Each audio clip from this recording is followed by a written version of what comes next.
जय श्री राम सभी सनातनी भाइयों को। दोस्तों, आज हम बात करेंगे दिल्ली के अंदर में आज बहुत कुछ हुआ है उसके बारे में।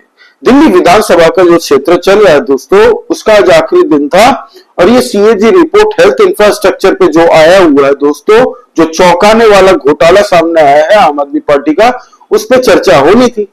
आम आदमी पार्टी और उसके पूरे विधायक ने, आतिशी मार्लेना ने सुबह से ही मन बना के रखा था और अपने विधायकों को कह रखा था कि आज कुछ भी करके हमें विधानसभा चलने नहीं देनी है। ठीक से हम पूरी तरह से सुबह से चिल्ला चिल्ली करेंगे, मचाएंगे, और इन्होंने वही करने की पूरी कोशिश की।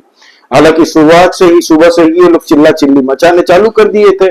बीजेपी को सवाल पूछ रहे थे कि 2500 रुपए देने का आपने वादा किया है, वो कब दोगे? उत्तराखंड में सीएजी रिपोर्ट कुछ और आ रही है, ये हो रहा है, फलाना हो रहा है, डोनाल्ड ट्रम्प जेलस की, मतलब कोई रीजन नहीं था, कोई इनके पास पॉइंट नहीं था। फिर भी ये लोग पूरी तरह से कोशिश कर रहे थे कि किस तरीके से विधानसभा को चलने ना दिया जाए ढंग से। हालांकि ये भूल गए थे कि इस बार विजेंद्र गुप्ता जी स्पीकर हैं और सामने बैठी है भाजपा की टीम, और वही टीम बैठी हुई है जो पूरी तरह से देखने जाए तो भाजपा की युवा टीम कह सकते हैं दोस्तों।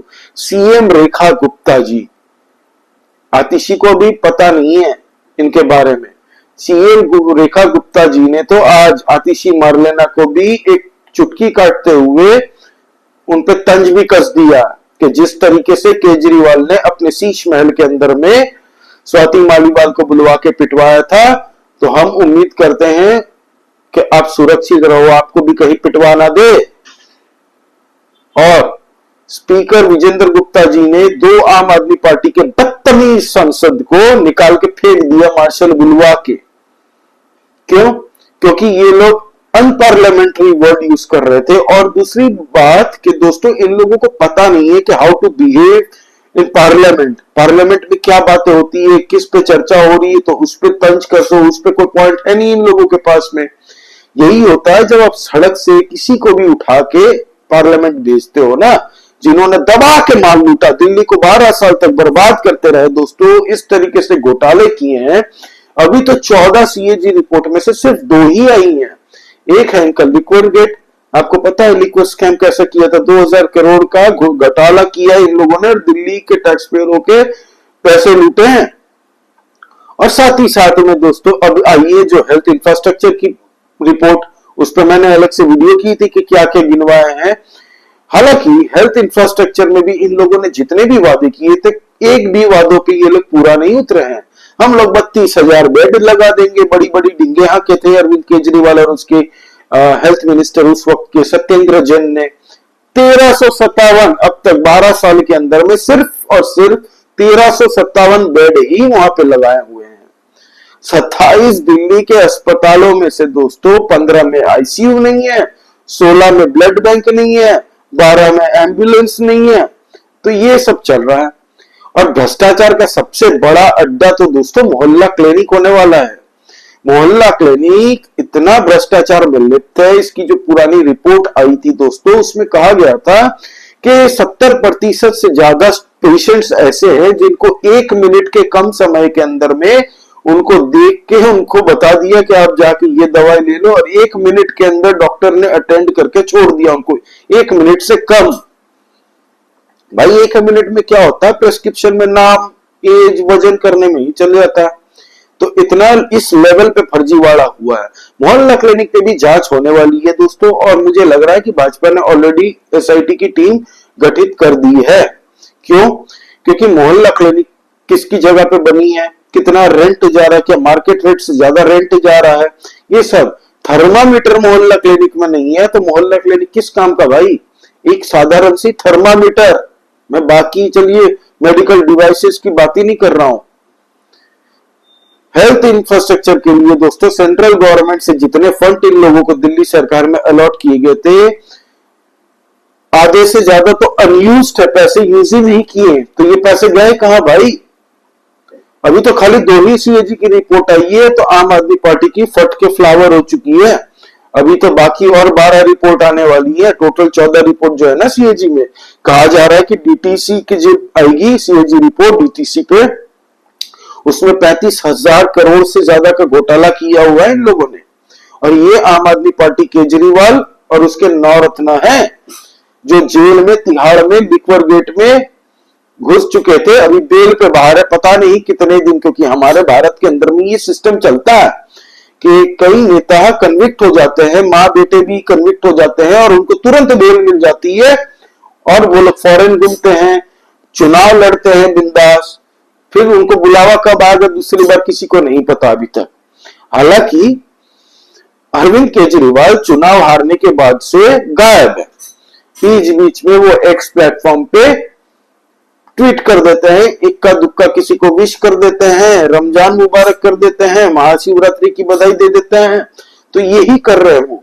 हालांकि मीडिया के सामने आ नहीं रहे, वही अरविंद केजरीवाल जो दिन में 3 बार मीडिया के सामने आता था चुनाव के पहले, 12 बजे रोज नहा धो के आ जाता था प्रेस कॉन्फ्रेंस करने, और ये दलाल मीडिया जो उनके पालतू हड्डी पे पलते थे, ये मीडिया चैनल सब उनके घर के सामने ही सो जाते थे कंबल वंबल लेके कि हमारे अरविंद केजरीवाल आएंगे। पूरी तरह से मीडिया ने इनको जिताने की कोशिश इस बार भी की थी, हालांकि फिर भी दिल्ली की जनता ने लात मार के इन लोगों को भगा दिया। तो अब सुनने में आ रहा है कि आज से अरविंद केजरीवाल निकल चुके हैं चुनाव हारने के बाद 10 दिन के, वो बोलते हैं ना चुनाव हारने के बाद में मैं 10 दिन के लिए चला जा रहा हूं कहीं ध्यान व्यान करने, तो भाई साहब निकल चुके हैं। सोचिए, ये गए हैं कहां, पंजाब के होशियारपुर में, वहां पे जाके ध्यान व्यान करेंगे 10 दिन अंडरग्राउंड। हालांकि अरविंद केजरीवाल जी भूल रहे हैं कि सबसे बढ़िया जगह इनके लिए मोदी जी ने चुन के रखी है ध्यान करने के लिए, वो है तिहाड़ जेल। दिल्ली की जनता के जितने भी पैसे लूटे गए हैं, नरेंद्र मोदी जी ने खुद कहा है कि 1-1 रुपए का हिसाब होगा और मुंह में हाथ डाल के हलक से भी हम ये पैसे निकलवाएंगे और वसूलेंगे और जिन्होंने लूटा है उनको सजा दिलवाएंगे।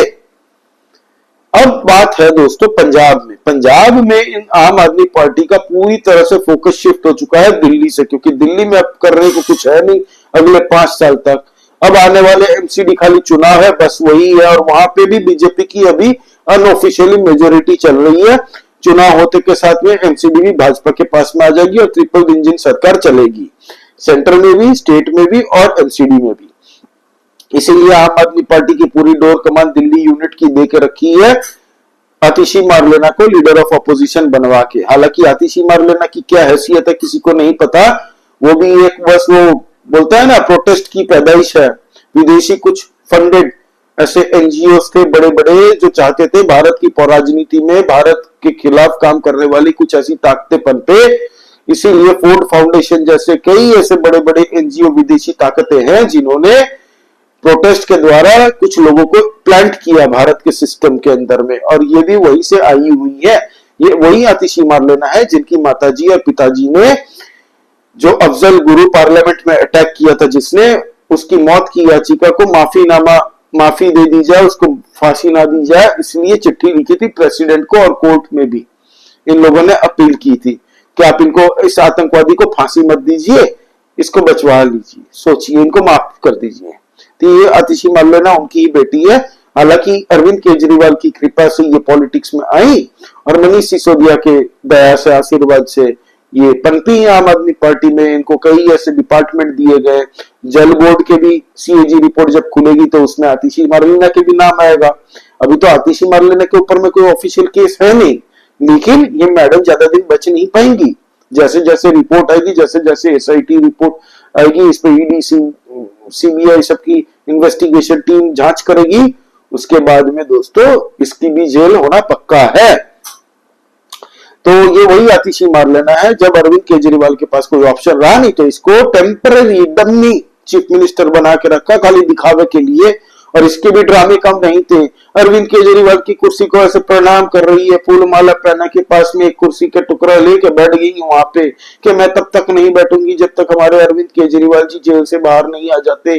जेल से बाहर आने के बाद में हमारे अरविंद केजरीवाल दोबारा जीत के नहीं आते, तब तक वही बैठेंगे उस चेयर में, जैसे बाप की खुद की उसकी चेयर हो। दिल्ली के चीफ मिनिस्टर की कुर्सी है भाई, वो जनता चूज करती है कि वहां पे कौन बैठेगा, किसी के बाप की कुर्सी नहीं है कि वही सत्ता जमा के बैठेगा। और ये दिल्ली की जनता ने भी प्रूफ कर दिया है और रेखा गुप्ता जी ने भी इसको प्रूफ कर दिया है। खुद हार्ड वर्किंग कार्यकर्ता रही है रेखा गुप्ता जी, और रेखा गुप्ता जी जब चीफ मिनिस्टर है जिस स्पीड से काम कर रही है, आज दिल्ली की जनता को ही नहीं पूरे भारत के लोगों को दिखाई दे रहा है। अभी की डेट में, आज की डेट में भाजपा की एकमात्र चीफ मिनिस्टर है वो जो पूरी पुरजोर तरीके से काम कर रही है, और भाई जबरदस्त तरीके जो स्पीड और स्केल के साथ में वो काम कर रही है ना, देख के ताज्जुब हो जा अच्छे अच्छे पार्टी के लोग, शर्मा जा। तो अब भाई साहब की नजर पूरी हो चुकी है अरविंद केजरीवाल की पंजाब के। कहा जा रहा था कुछ दिन से कि राज्यसभा की सीट वहां से लड़ेंगे अरविंद केजरीवाल जी, राज्यसभा सीट के मेंबर बन सकते हैं वहां से, क्योंकि इनके जो बंदे थे संजीव अरोड़ा, तो भाई साहब को अभी बाईपोल इलेक्शन लड़वा रहे हैं वेस्ट लुधियाना से। वो गोगी जी के देहांत के बाद में अब संजीव अरोड़ा को वहां से लड़वाने की पूरी पुरजोर तैयारी हो रही है। हालांकि इस बार वो वहां से भी हारेगा, आप ये मान के चलिए, क्योंकि एंटी इनकम्बेंसी इस हद तक फैल चुकी है पंजाब के अंदर में। लोग नाखुश है दोस्तों आम आदमी पार्टी के इस 3 साल के कार्यकाल से। वहां पे देखे तो भगवंत मान जी भी नाखुश है अरविंद केजरीवाल के इतने पॉलिटिकल इंटरफेरेंस से, क्योंकि अरविंद केजरीवाल ने अपने ही लोगों को वहां पे बहुत पहले से प्लांट करके रखा है। विभव आनंद को चीफ एडवाइजर टू भगवंत मान जी, ठीक है, भगवंत मान को काम करने दिया नहीं जा रहा है। क्यों? क्योंकि भगवंत मान के कुछ जो खास लोग थे उनको भी दूर कर दिया गया है भगवंत मान जी के। आज की डेट में आम आदमी पार्टी पंजाब यूनिट के अंदर में भी 2 फाड़ हो चुकी है खेमे के अंदर में। एक जो है दिल्ली अरविंद केजरीवाल को अपना आइडियल मानती है और एक मानती है भगवंत मान को, और तीसरा जो मोर्चा खुल के उसमें दोनों में से निकल के आया वो जाने चाहती है कांग्रेस के अंदर में। इसीलिए अरविंद केजरीवाल ने पूरी तरह से फोकस पंजाब की तरफ कर लिया है कि आने वाले चुनाव में न तो हम लोग पंजाब भी हार जाएंगे। अब आम आदमी पार्टी के पास एकमात्र स्टेट बचा है पंजाब। 3 साल जिसमें से निकल चुके हैं दोस्तों, 3 साल में घंटा कुछ किया नहीं है। इन लोगों ने जितने भी वादे किए थे कि हम आने के बाद में ये कर देंगे, 1000 रुपए दे देंगे, मेडिकल में हम रेवोल्यूशन कर देंगे, 800 850 मोहल्ला क्लिनिक लगवाए हैं पंजाब के अंदर में, सब फालतू है। कितने वादे पूरे किए हैं ये कोई बता दे पंजाब के अंदर में। कांग्रेस देख रहे हैं किस तरीके से पुरजोर विरोध कर रही है पंजाब के अंदर में, अकाली दल कर रही है, भाजपा वहां पे कर रही है।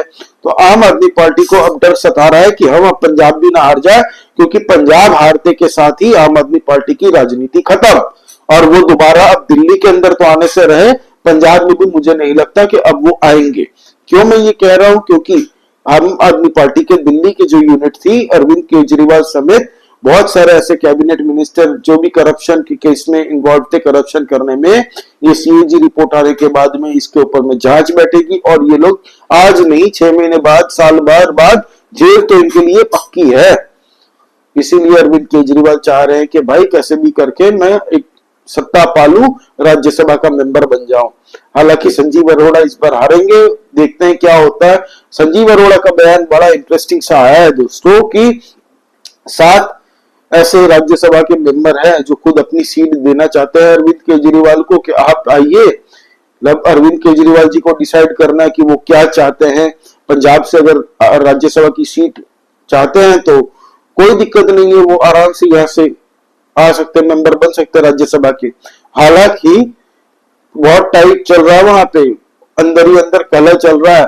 मनीष सिसोदिया भी वहां पे है पंजाब के अंदर में स्कूल घूम रही है, निरीक्षण कर रहे हैं स्कूल में जा जाके। वो जो फुप्पा जी नहीं होते शादियों में जाके, हाँ जी कितनी कुर्सियां लग गई, ठीक है चलो खाने में क्या बनाया दिखाओ, सब क्या क्या मेन्यू में आया। वो जो निरीक्षण नहीं करते, मुआयना करते हैं, वैसे मुआयना करने चले गए थे कुछ स्कूलों में। वहां की टीचर्स यूनियन पंजाब के अंदर में टीचर्स यूनियनों ने विरोध किया इसका पुरजोर कि तुम हो कौन, तुम्हारी हैसियत क्या है, तुम दिल्ली में शिक्षा मंत्री थे, दिल्ली की जनता ने तुम्हें लात मार के यहां से भगा दिया है। पंजाब में तुम्हारे सड़े हुए दिल्ली मॉडल नहीं चाहिए। पंजाब में एजुकेशन सिस्टम जो है, अगर उस पर जो भी सुधार करना है तो वो पंजाब की टीचर यूनिट इतनी कैपेबल है कि वो अपने बलबूते पे, अपने दम पे सुधार करेगी। इसमें तुम्हारी गाइडेंस नहीं चाहिए। और तुम्हारा सड़ा हुआ दिल्ली का जो शिक्षा मॉडल था फर्जी, उसको तो जनता ने ही नकार दिया दिल्ली के। और तुम किस हैसियत से यहां पे आ रहे हो भाई? तुम ना एमपी हो ना एमएलए हो, तुम हो कौन? तो वहां पे भी इस पे प्रोटेस्ट हुआ, तो मनीष सिसोदिया ले लो कर दिए, थोड़ा नीचे आ गया भाई। फिर मनीष सिसोदिया की रिपोर्ट आनी बंद होगी, मीडिया में गायब हो गए, फिर वो स्कूल नहीं गए। हालांकि सत्येंद्र जैन जो हेल्थ मिनिस्टर थे 2014-15 के बाद में, वो अरविंद केजरीवाल के हेल्थ मिनिस्टर थे दिल्ली के, दबा के घोटाला हुआ है भाई। कोविड के टाइम में जितने भी लोग मरे हैं ना, मैं पूरा का पूरा दोष अगर किसी को देना चाहूंगा दिल्ली के अंदर में, वो अरविंद केजरीवाल की मिस गवर्नेंस के चलते ही हुआ है दोस्तों। और सत्येंद्र जैन इतना वाहियात सा हेल्थ मिनिस्टर बना है, इतना दोस्तों, PP kit, oxygen cylinder, central government ने दिल्ली के लिए जितने भी ऑक्सीजन होना चाहिए, दिल्ली को मिलना चाहिए, उससे 4 गुना ऑक्सीजन प्रोवाइड करवाया था। फिर भी ये लोगों ने ब्लैक मार्केटिंग की उसकी भी। जैसे ही सेंट्रल गवर्नमेंट ने कहा हम इसकी जांच करेंगे, अरविंद केजरीवाल तुरंत आधे घंटे 1 घंटे बाद मीडिया के अंदर आता है, मीडिया के सामने बोलता है नहीं we are good to go, हमारे पास पर्याप्त मात्रा में ऑक्सीजन है। फिर वो 1 घंटे के अंदर में घूम गया। सोचिए, तो ये जितने लोगों की मौत हुई है ना दोस्तों आउट ऑफ स्कैरसिटी, फिर कुछ लोगों को बिहार उत्तर प्रदेश वालों को जो अशोक विहार के बस स्टैंड में छोड़ दिया गया कि तुम अपनी जान की खुद मालिक, निकलो यहां से, तो सोचिए ये सब भूलिएगा मत। और पूर्वांचली भाइयों ने इस बार वो बात याद रखी है, किस तरीके से छठ पूजा, हर छठ पूजा के वक्त में ये लोग बोलते थे आने वाले वक्त में हम लोग अगले साल यमुना का सुधार कर देंगे, आप लोग छठ यही मनाइएगा। 12 साल तक यमुना नदी को बेइज्जत करते रहा ये अरविंद केजरीवाल। चुनाव के ठीक पहले पॉडकास्ट में बकवास करते हुए इसने कहा था कि इतनी तो मुझे समझ है कि यमुना की सफाई करने से वोट नहीं मिलते। सोचिए 7,000 7,500 8,000 करोड़ रुपए जो सेंट्रल गवर्नमेंट से मिले थे वो कहां गए, उसका भी हिसाब देना पड़ेगा अरविंद केजरीवाल को। और आप यकीन मानिए अब की बात दिल्ली के अंदर में आम आदमी पार्टी की सरकार कभी नहीं बनेगी। ये लोग जेल की सलाखों के पीछे जाने वाले हैं। जो जो कांड इन लोगों ने किए हैं, जितने भी भ्रष्टाचार किए हैं, दिल्ली को बर्बाद करने का पूरा जो इन लोगों ने प्रोग्राम बना के रखा था, 12 साल से दिल्ली को बर्बाद करके रखा है दोस्तों। अब दिल्ली अभिशाप मुक्त हुई है अरविंद आपके नाम से। आम आदमी पार्टी का नाम का जो अभिशाप लगाता है इन लोगों को, दिल्ली वासियों को, और दिल्ली को उससे मुक्त हो चुकी है। एमसीडी के चुनाव आने दीजिए, उसमें भी क्लियर हो जाएगा किस तरीके से दिल्ली की जनता और एमसीडी के चुनाव भाजपा पूरी तरह से उनके दिल जीतेगी। क्योंकि भाजपा काम ऑलरेडी कर रही है भाई, जिस स्पीड से काम कर रही है ना। आज की डेट बताऊं, आज विधानसभा चल रहा था, लेकिन बाहर में दिल्ली में जितनी भी झुग्गी झोपड़ियां इलीगल थी, बुलडोजर चल गया है उसमें भाई। कई जगह सड़कें बन रही है। वो रविंद्र नेगी जी वो भी सड़कें बनवा रहे हैं। कल रात को 11 बजे के बाद में कपिल मिश्रा जी रात को 11 बजे गए थे वहां पे सड़क बनवाने अपनी कॉन्स्टिट्यूएंसी में। वो 4 रास्ता था, वहां पे कहा था कि मैं 11 बजे रात को वहां पहुंच रहा हूं। सोचिए, सब अपने अपने काम में लगे। परवेश वर्मा जी भी ऐसे कई जगह जा जाके, जहां पे कई सालों से काम अटके हुए थे, वहां जाके काम शुरू करवाया उन्होंने। तो काम तो पुरजोर तरीके से हो रहा, दिल्ली के अंदर में काम चालू भी हो चुका है। और ये आम आदमी पार्टी बर्दाश्त नहीं कर पा रही है, उनके पास बोलने को कुछ है नहीं, इसीलिए विधानसभा ये लोग चलने देना चाहते नहीं है। क्योंकि अगर सीएजी रिपोर्ट बाहर आती है तो फिर इनकी पोल पट्टी खुलेगी। वैसे ही पोल पट्टी बाहर आने वाली है भाई। जनता खोज खोज के ढूंढेगी इन लोगों को। यही ये लोग को डर सता रहा है आज की डेट में। और ये आतिशी मान लेना जो गर्दन हिला हिला के बड़ी बातें डिंगती है ना मीडिया के सामने आके, हर बार प्रेस कॉन्फ्रेंस, ये भी बहुत जल्द जेल में जाएगी। जल बोर्ड इसके अंडर में भी आता था। जल बोर्ड में कितना भ्रष्टाचार हुआ है इसकी भी सीएजी रिपोर्ट खुलने दीजिए। 24, 25, 26 मार्च को दोस्तों दिल्ली का बजट आने वाला है। तो आने वाला टाइम काफी इंटरेस्टिंग होगा और देखने लायक होगा। जो भी नई अपडेट आती है हम लोग आपसे शेयर करेंगे। तो प्लीज आप सब्सक्राइब कीजिए, इस चैनल को लाइक कीजिए दोस्तों। इस वीडियो को आपको क्या लगता है दोस्तों, क्या अरविंद केजरीवाल बाउंस बैक कभी कर पाएगा दिल्ली के अंदर में, या फिर अभी उसकी पूरी कोशिश पंजाब को बचाने की है? जय श्री राम। सभी सनातनी भाइयों को जय हिंद, वंदे मातरम।